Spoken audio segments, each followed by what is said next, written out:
Sterkfontein Cave Incident.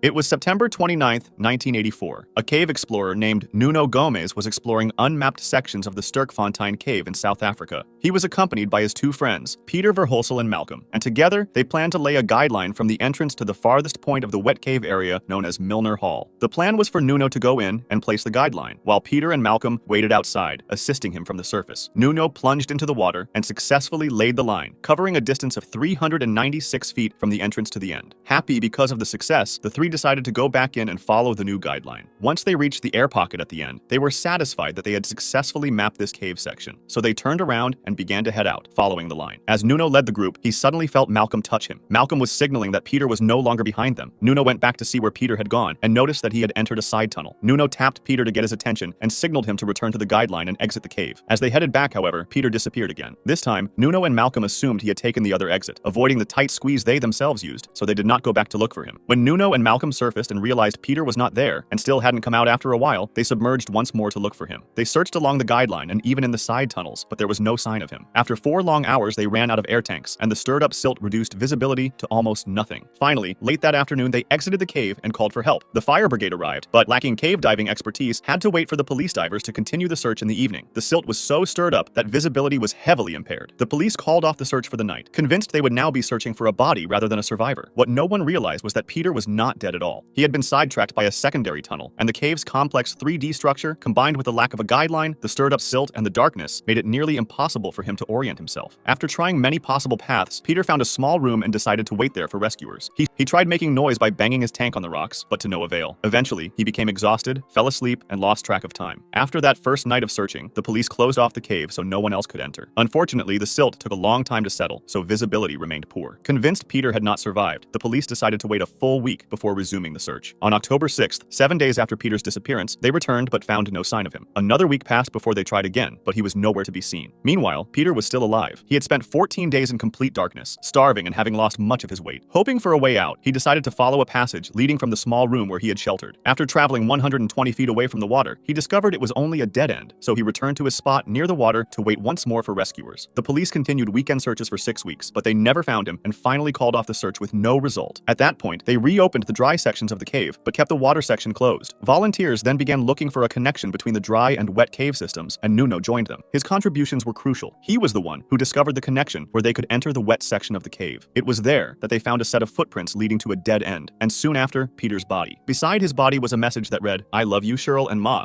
Like and subscribe for more content like this.